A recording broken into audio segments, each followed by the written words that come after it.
Gwyneth Paltrow talks intimacy coordinators and making out with Timothée Chalamet. Gwyneth Paltrow may have begun shunning Hollywood 2 decades ago, but it never really got over her. "I get approached, still, surprisingly a lot, and I say no," Paltrow told Vanity Fair. But with the urging of her brother, filmmaker Jake Paltrow, she agreed to take on a role in Josh Safdie's Marty Supreme, which also happens to be his first film since 2019's Uncut Gems. Taking on the vulnerabilities of a new character wasn't easy, in part because of how things have changed since her last major film. "There's now something called an intimacy coordinator, which I did not know existed," the Oscar-winning actress claimed. She wasn't a fan of the intimacy coordinator after cameras captured Paltrow and Timothée Chalamet engaged in a hot and heavy Central Park makeout session last summer. Paltrow was more than happy to share more Marty Supreme details.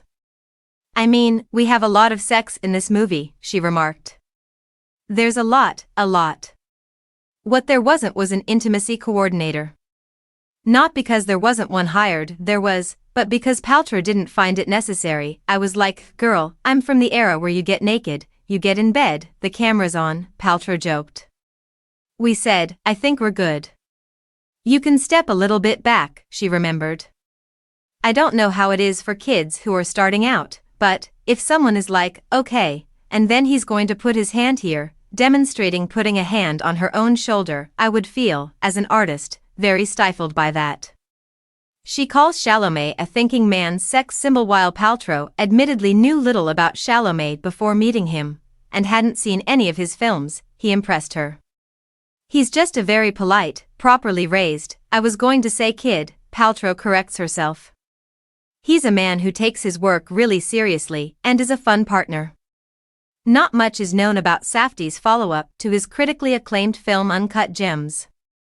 Many have assumed a film about a table tennis pro named Marty was a nod to real-life ping-pong hustler Marty Reisman, while producer A24 has said that it's not actually based on him.